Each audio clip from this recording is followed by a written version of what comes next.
Finally, I won't have to see your face anymore. Freeloader, get out! Haha. You should be grateful that we tolerated your freeloading, parasitic lifestyle until now. I see. I understand. I'll leave then. Thank you for everything until now. I quickly packed my belongings and left the house where I had been living with my in-laws. I noticed my mother-in-law looking at me with the happiest face as I was leaving. I left looking all sorrowful, but only I knew about what awaited this house next. My name is Emily. I'm a 32-year-old who works from home. It has been 5 years since I married John. We lived happily as a couple, but around our 4th year of marriage, things started to change. My previously healthy father-in-law suddenly fell ill, and we had to start caring for him. Therefore, we moved in with my in-laws. We thought we wouldn't have to live with them for quite some time, but John was an only child. With no siblings to rely on, we inevitably ended up taking care of my father-in-law. I even considered quitting my job for caregiving. However, perhaps because my hard work was recognized, I was allowed to work from home and continue working. Life in my in-laws' house started off hectically, but problems soon arose. Yes, it was the harassment from my mother-in-law. The common mother-in-law and daughter-in-law problems that you often hear about also fell on me. Emily, how long are you going to slack off and leave the housework alone? Get to tidying and preparing the meal already. Mother-in-law, I'm not goofing around, you know. What are you talking about? You're always clicking away at your computer. Surfing the web, you call it? You must be goofing off. Surfing the web? Haha. The idea that being on a computer equals killing time is so old-minded. I was specially granted permission to work from home. I didn't want to waste the skills I had worked hard to acquire, so I worked hard at my job in between household chores and caregiving to maintain my previous income. And it was gratifying when, after about 3 months of desperate effort, I was able to restore my income. The reason why I had to work so hard was because, frankly, it was difficult to get by on John's income alone. Finally, we're going to have some leeway in our lives. I want to save some money. That's what I thought, but for some reason life became harder. It felt like our savings was only decreasing. I wondered why, and when I checked our expenses, it turned out that John was splurging a lot. And I also found out that my mother-in-law was also splurging quite a bit. John has always been a show-off, and he often treats his colleagues to lunch. But recently, he's been using our credit card to treat many colleagues at parties. Of course, if you spend more than you put in the house, it's bound to decrease. My mother-in-law, for her part, takes up multiple hobbies at the invitation of her friends, and she unhesitatingly uses money for class fees and expenses for socializing. With both my husband and my mother-in-law throwing housework and caregiving duties at me, and splurging as they please, I couldn't take it anymore. As I was covering all the living expenses with my income and couldn't even think about saving, I became anxious and decided to talk to my husband and mother-in-law. Both John and mother-in-law, you seem to be spending a lot of money wastefully lately. We're going to run out of savings at this rate, so could you please hold back a bit on spending? Upon saying this, my husband John and my mother-in-law strongly rebutted. You think I wouldn't care if my colleagues see me as a stingy man? You want me to get looked down upon? It's okay if you're not always the one to treat them. Besides, even if you don't show off sometimes, they won't think you're stingy. I'm always considerate towards the people at my office to make sure we all work well together. You wouldn't understand anything about work. It's fine to treat your colleagues to lunch, But how does taking your colleagues to a girls' bar on your dime relate to work? Aren't you just doing it because you enjoy it? How do you know that? You always come home drunk and happily report it yourself, don't you? That's just how much more fun he has compared to talking with you. Mom, you get it too, right? That's what I meant, haha. I too attend my classes to spend my dwindling time having fun with my friends. Are you telling me to stay cooped up at home? You're such a terrible wife.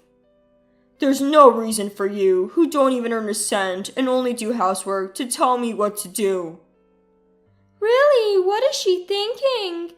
Acting all high and mighty when she's just a housewife. I do work, and you guys know it. I'm earning and contributing to the household, you know. I'm also taking care of your father, not just doing the housework.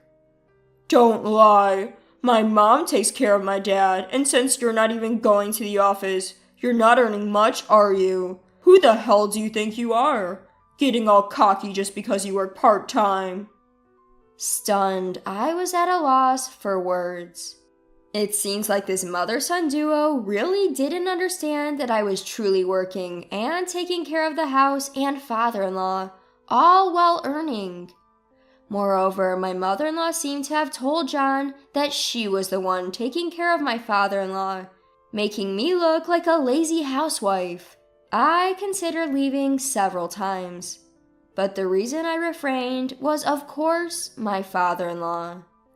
My father-in-law has always been very kind to me since I got married to John, and he would always say, "Emily, I'm really sorry that a great daughter-in-law like you has to put up with so much." Father-in-law, I don't mind taking care of you. What are you talking about? I do feel guilty about needing care, but I feel even worse about how my wife and son are treating you. You're being taken advantage of, aren't you? Well, yes. With just John's income, we wouldn't be able to maintain a living. I know that it's all thanks to your hard work that we're getting by. Father-in-law, you knew? It turned out that my father-in-law had been aware of the household situation for a long time. And every time he needed care, he would thank me and speak to me with a kind voice. I loved my father-in-law, and I didn't find taking care of him a burden at all. What if I left this house? I was anxious about who would take care of my beloved father-in-law, so I decided to take care of him diligently until he passed away. And about a year later, my father-in-law passed away. During the funeral of my father-in-law, whom I loved so much, I cried the whole time. Seeing me, my mother-in-law coldly said, "Emily, why are you crying so much?" Without shedding a tear, my mother-in-law showed no signs of grieving for my father-in-law. So of course I replied, "What? My father-in-law has passed away. Of course I would be sad. I've been taking care of him all this time." Upon hearing my response, my mother-in-law exploded in anger. "Gosh, as if I didn't take care of my husband at all!" In reality, my mother-in-law heartily took care of my father-in-law. She took advantage of me, doing neither housework nor caregiving, and claimed she was too busy with her hobbies. Despite that, she always found the time to go out. She played the part of the poor mother-in-law being bullied by her daughter-in-law, even pretending to cry in front of relatives. From the outside, it seems like I was a terrible daughter-in-law, to the point where people said, "Please stop being so harsh on your mother-in-law." Some even sided with her and blamed me. I was merely grieving the death of my father-in-law, yet even strangers blamed me. It pissed me off. I chose to stay away from our relatives. Then John, having noticed me, approached me to complain. "So, you embarrassed my mom in front of our relatives, huh?" "What are you talking about? I don't understand. I was just crying and grieving your dad's death. Then your mom came up to me making snide comments. That's all." "I heard you were talking as if she did nothing for my dad." I didn't say such a thing. I was just talking about how sad I was that your dad, who I had been taking care of, passed away. Maybe it sounded like I was blaming your mom because she didn't do anything in reality. Are you looking down on my mom? No, I'm just telling the truth. And if you're so upset, you should have helped me out. Don't you think you could have taken better care of your own dad? Why are you blaming me too? I have nothing to do with this. Nothing to do with this. You're his own son. Didn't you feel any responsibility to take care of him? I had work. It was your job as a housewife to take care of him.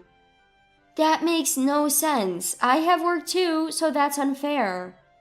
Our argument heated up and was broken up by panicked relatives. Although the argument ended there, my husband and I didn't speak for the rest of the day. Later, after all the funeral-related matters were settled, a lawyer spoke about the inheritance. I'd like to discuss the will concerning the inheritance following your father-in-law's death. It is written that the rights to the family home and the land will go to his son John, while the remaining money will be split evenly between his wife and his daughter-in-law, Emily. What? Why would Emily get a part of the inheritance? I'm his wife, right? If John gets the land and the house, shouldn't the rest of the assets all be mine? Your husband expressed his gratitude to Emily, who dedicated herself to his care. It is his wish to leave her part of the inheritance as a token of that gratitude. This is a decision made by your husband, and it cannot be overturned. So that's it. Oh, I see. Emily was only taking care of him because she was after the inheritance. Why would you say that? It must be. Why else would she dedicate herself to caregiving? I've had a good relationship with my father-in-law ever since we got married. I took care of him to repay his kindness. If you think it's impossible, why did you push the caregiving onto me, mother-in-law? How can you belittle me like that? Don't talk crap. I get it now, so keep your mouth shut. With our lawyer present, my mother-in-law couldn't say anything inappropriate, so she continued with a frustrated expression. So he decided that. Well, it's a token of appreciation for caregiving. I guess there's no other way. Then the lawyer continued with the discussion. May I continue? Your father-in-law left a note saying that Emily no longer needs to take care of him. At that moment, my mother-in-law's face, which had been bitter up to then, suddenly lit up with a smile. That's it! That's what it means! I understand now! Huh? What do you mean? Confused by his mother's excitement, my husband seemed completely at a loss. It means that Emily is no longer needed in this house, since she won't have to take care of my husband. The reason for dividing the inheritance was just severance pay, not gratitude. My mother-in-law twisted my father-in-law's will according to her own speculations. My mother-in-law misunderstood my father-in-law's will as my father-in-law and I had intended it to be misunderstood. Actually, there was a discussion between my father-in-law and me while he was still alive. My father-in-law wished to set me free from this house after his death. He planned to use his will to fool my husband and mother-in-law, allowing me to leave the house without any trouble. And just as my father-in-law intended, my mother-in-law, who was completely fooled, is trying to kick me out. While making sure they did not catch on to my true feelings, I pretended to be shocked by the will, saying, "Oh, Father, why would you do such a thing? See, even my husband didn't see you as his precious daughter-in-law. John, you don't need Emily anymore, do you? Just divorce her already." John, you wouldn't say something like divorce, right? I looked at John with tearful eyes. After a long pause, Indeed, it seems better to divorce, he finally said. Me, I've received the family property and Mom has got the money. I don't need to worry about care in the future, and I won't have any trouble with Emily. What? I see. That's how it is. Sorry, but could you leave me? Understood. I guess there's no place for me anymore here. I meekly said as I took a piece of paper from my drawer and handed it to my husband. When we had a fight before, there was one time I went to pick this up. That, of course, was the divorce papers. My husband immediately signed the divorce papers. Finally, I don't have to see your face. A freeloader who doesn't work. Get out, haha. Appreciate that I put up with a parasite like you all this time. I see. Okay, I'll leave. Thank you for everything so far.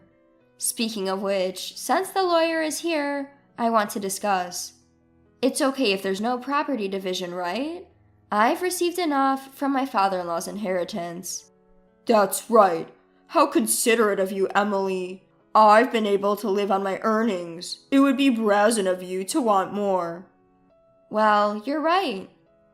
All right, the discussion is over. Please leave this house as soon as possible. I quickly packed my belongings and left the house where I had been living.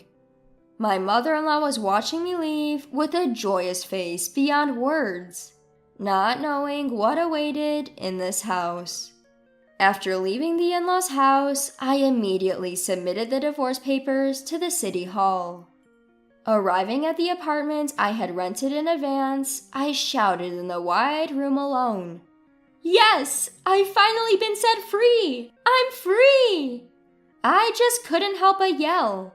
I was so happy to be free from the painful married life. I can't thank my father-in-law enough, who planned the escape from that house. Since then, I've been enjoying a too comfortable life alone. I adapted to working remotely at my in-laws' place. But now that I left, I now have much more time to dedicate to my work.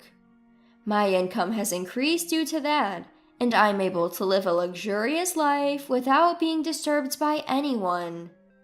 One day, I got a call from my ex-husband, John. It's been a while. What brings you to call me? Emily, please help us. We're having a tough time making ends meet. Is this some kind of joke? Weren't you the ones who told me to get lost?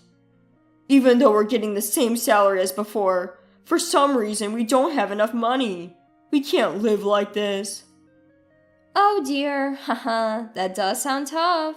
I decided to drop the final bombshell. Well, that's because my salary isn't going into the household anymore. What do you mean? Don't you understand? You couldn't afford your lifestyle just with your salary. All those splurging, and you never noticed? I couldn't afford our lifestyle with my salary alone? Of course not. You've always been squandering all your salary on yourself. The only reason we could get by was because of the money I was bringing in. You and your mother at your ages, your habit of spending is just ridiculous. What? So how much were you making, Emily? Let me see. Back then, it was around $4,800 a month, I guess. You were making that much? Yes, I was. Bet you didn't know that, did you? By the way, now that I don't have any hindrances, I'm making even more. Haha. Even over the phone, I could tell my ex-husband was shaken. Emily, how about we live together again? Huh? It was a mistake to kick you out. It's not too late to start over, right? What are you talking about? It's obvious you're just after my earnings. No, that's not it. I've realized that I still love you, Emily. Don't talk nonsense. I have no desire to return to your place. By the way, what happened to the inheritance your mother received? You should have plenty left from that, right? Well, it's nearly run out. There's no way. She got about $100,000, right? There's no way you could have spent all of it in such a short period of time. We enjoyed shopping and overseas trips. Also, we lost nearly half of it in casinos. Both of you are just hopeless. I'm speechless.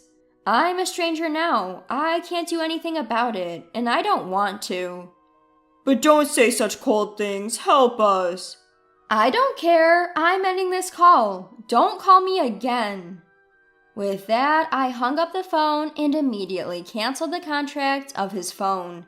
I have no idea what happened to my ex-husband and ex-mother-in-law after losing all means of communication. However, when I passed by their house nearly a year after that phone call, the place had been demolished. They must have had to let go of the house due to financial troubles. Well, it's none of my business anyway. As for me, I decided to spend my newfound free time on a new hobby and started attending a wine class that I had been interested in. There, I met a man 2 years older than me who was actively pursuing me. After a year and a half of dating, we got married. He's a humble and warm-hearted man who is a rising star at a well-known company and earns a high salary. He respects my work, and we have a happy married life where we respect each other.